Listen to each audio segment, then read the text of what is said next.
Guys, I would like you to have pleasure of meeting this very special individual. Don't put any pressure on him. It's his first time being in front of so many amazing people.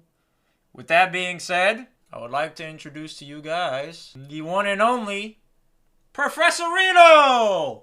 Hello everybody. Nice to meet you. I'm Professorino. This is my board. My board is meant to teach you guys fight games.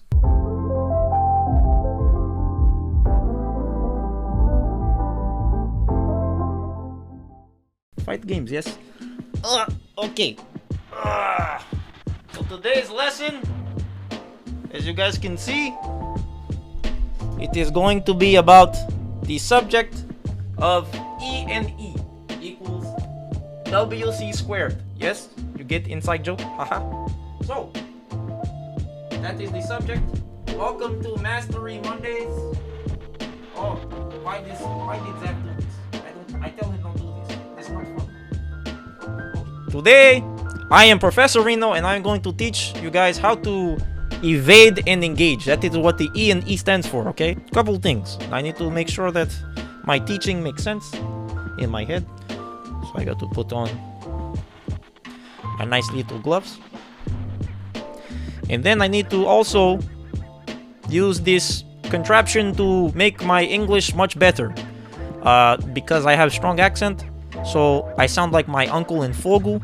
So I need to use this contraption. It looks like an Xbox 360 controller, but do not be fooled. It is actually a intergalactic translation device. So if I do the contra code, up, up, down, down, left, right, BA start, I can now speak perfect English again.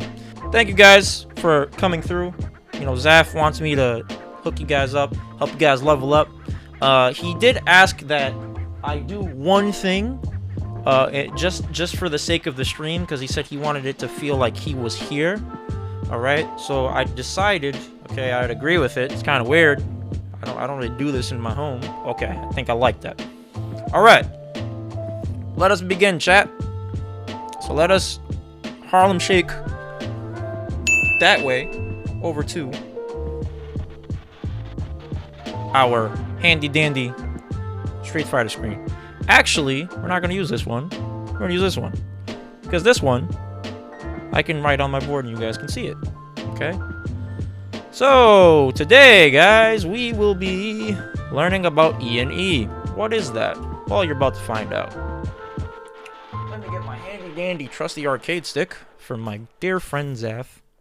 And I'm going to show you. I'm going to show you exactly. No, Zaf is not here. I am Professorino. But I know we have the same voice box because I use the intergalactic voice translator.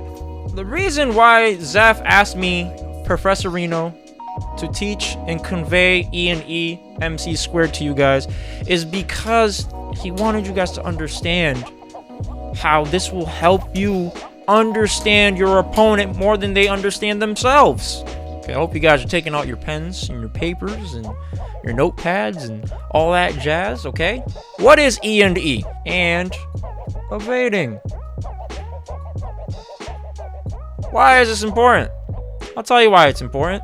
Because if you do not understand the simple principle of closing the gap or increasing distance, you're going to end up making a lot of poor choices.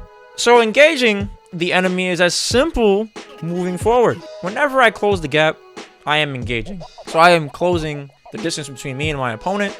And this does multiple things. What it does is it increases the likelihood that I'll be in contact with the opponent. Thank you so much. I'm gonna tell Zaf that you subbed. I'm gonna let him know, okay? Let him know he's off there. I don't know what he's doing.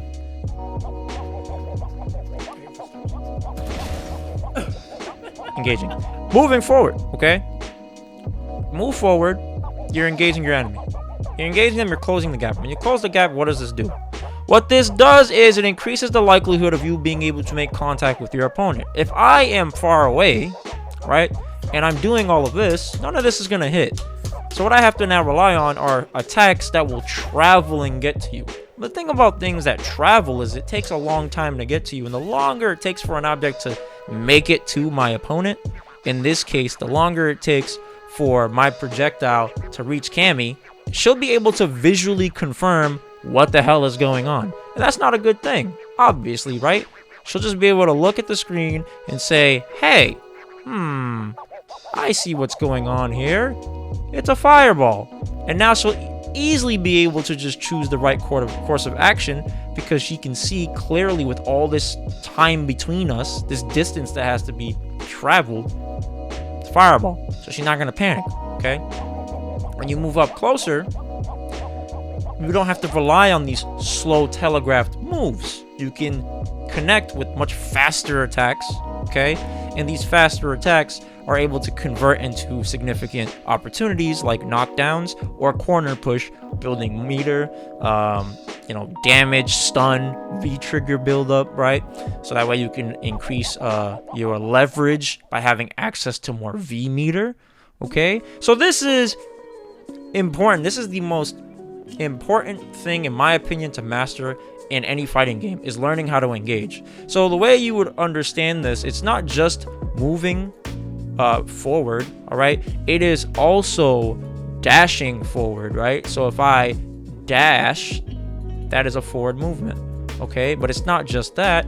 I can also jump, right? So if I jump, this is also a forward movement, and that forward movement is essentially you engaging your opponent. So why is this important? Aside from the surface level things where, like I mentioned, like, oh, you build more meter because you're gonna be in contact and stuff like that, it is a tell of intention. So let's flip the script. Instead of focusing on you, let's focus on our opponent. Okay, so now let us focus instead on Cammy. Cammy decides to move up on me, right? So now Cammy is the one who is engaging. So understanding this, we know, oh shit, she is trying to make contact with me, all right? But the thing is that it is easier to tell that is happening further away than it is up close. So it's kind of like the inverse effect of the special attacks. Actually, it's the same, rather. The closer you are, the harder it is to visually confirm what's happening, right? You can't really visually confirm what's happening if there's like a very small gap between us, and I'm trying to take into account all these possibilities. But the further away I am, I can start to just neutralize tools in my head that I don't have to look for. I don't have to look for standing medium kick. I don't have to look for heavy. Any of our buttons, because none of our buttons will reach me. The only thing that would reach me at this range is V-skill, jumping at me, or spiral arrow. All of which I can literally block, stop the spiral arrow and punish, or if she jumps at me, I could DP, or if she dashes at me, I can buffer and I can stop it, right? So let's set up a visual example of this. So let's say I have Cammy dash, okay? And then let's say I have Cammy jump, right? Okay, and then I will have Cammy do spiral arrow. Oops. Okay, so now we turn all three on, and then look what I can do. I don't really have to look for. Oh. See? And I've countered all these options, essentially.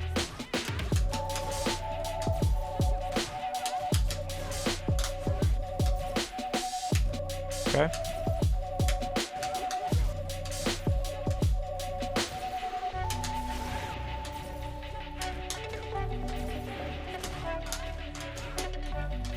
Okay. And I get my DP. I did the wrong DP there, but... Okay, so look how I've neutralized 3 options. By playing at a range, I don't have to worry about her buttons, okay? So now, what happens here is once you've divided the screen into these little segments, you can figure out, what is my opponent doing here? Are they trying to maintain this range or, create a distance between us? Or are they trying to close the gap? So we're beginning with the engagement aspect of this because I think it's more important, especially in an offensive-oriented game like Street Fighter. It's important to understand your opponent's intentions, because if somebody changes their intentions and you're expecting something else, they can all of a sudden dash in on you, and then now you're like guessing in a life or death situation, or it can lead up into a life or death situation down the road, because things can snowball. It's not an immediate danger depending on how much health you have, how much meter they have, but it's something that you got to keep in mind. Okay, so If we're playing neutral, match start, when the round goes round 1, fight, right? As soon as that happens, your opponent and you are in your most natural state. Why is that? I'll tell you why that is. If you look at the meters, everything is just fine and dandy. You have full health. I mean, when the match starts and, you know, round 1, for example, neither of you will have any meter. Round 1, right? At match start. So with that in mind, you're not as afraid of any repercussions immediately. You're like, it's not the end of the world, okay? Unless you have some sort of fear driven into you because of a matchup you don't like, or because of you know, your lack of confidence against a certain player, okay? So if you lack these things, then you're gonna have fear be without you throughout the entirety of a match. But if you realize that it's okay even if you make a mistake, it takes a lot of pressure off of you, okay? But if you keep treating every situation like you need to win, like it's do or die, you're going to play like it's do or die. You're not going to take time to understand and evaluate your opponent. If the match starts and we're both moving, we're either moving forward, or we're moving backwards, or we're staying still, all right? Which would be, you know, like that. If my opponent's moving forward early on in a round, it tells me that they're a very aggressive player. This tells me that this player is more likely to mash, they are more likely to dash in -2, they are more likely to DP, right? They're more likely to try to contest me on wake up, you understand, in my block strings, right? After air reset, they're more likely to retaliate. So this all, you can kind of attach the attitude to a potential repercussion down the road. If they are aggressive, they are more likely to do this, okay? If they're moving forward. Depending on how they move forward, you can gauge what type of player they are immediately. Remember the 3 ways to move forward are walk, dash, and jump. So this is the universal. But then there's a 4th option for certain characters. Not every character has access to this, where the 4th option would be forward specials or forward attacks. So forward specials or forward moving attacks. So some examples: dash straight, like Ashy just said. Unique attacks, normal attacks, stuff like that, okay? So any attack that moves forward, that is a way of gauging this. So imagine match start. If you look for this, you say, which E and E are you? Are you the one that is engaging me or evading me? Engaging, you're closing the gap. What are they doing? Are they walking at me? Are they dashing at me? Are they jumping at me? Or are they using a special? So the cool thing about how I wrote this is that this is in order from least amount of risk to the most amount of risk. So this, and then I'll make this red to kind of make it look like it's bad. So let's talk about why these are the least risky options with walking, okay? Think about it.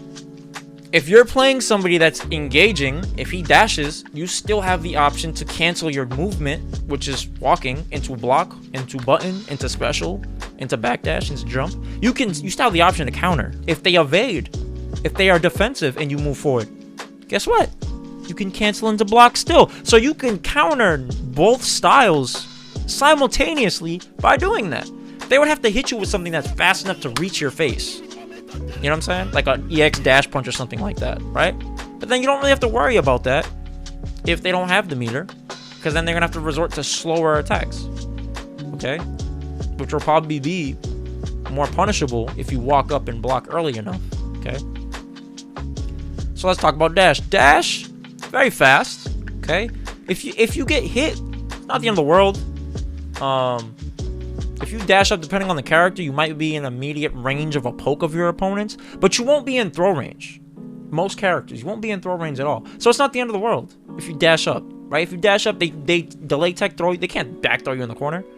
So it's not the end of the world. You can get hit and things can get started depending on the character. Like Cammy could hit you and then spiral arrow, and she double dashes, and now she's on top of you regardless of the rise that you picked. So that is something you want to keep in mind, depending on the character you're playing against, right? If you're playing Sagat, it's not the worst thing in the world to dash at him, who cares, right? But it's fast enough to where you might be able to, like, you know, stop a lot of the attacks that an opponent might do at that range. That's very slow, okay? The risk, of course, is if they buffer and get that corner carry, like we said, all right? Or if they're looking for or they anticipate it because maybe they've read you from earlier rounds. This is match 2, match 3. They realize you keep doing this as an opening gambit. Similar to chess, white moves first. What move do? They do pawn to e4? Do they do, you know, like what type of opening do they do? Right? So you can look at these as like opening moves. These are like tactics, essentially. All right? So I'm trying to give you some more structure to the way you look at the game, the way you look at fighting games in general. All right?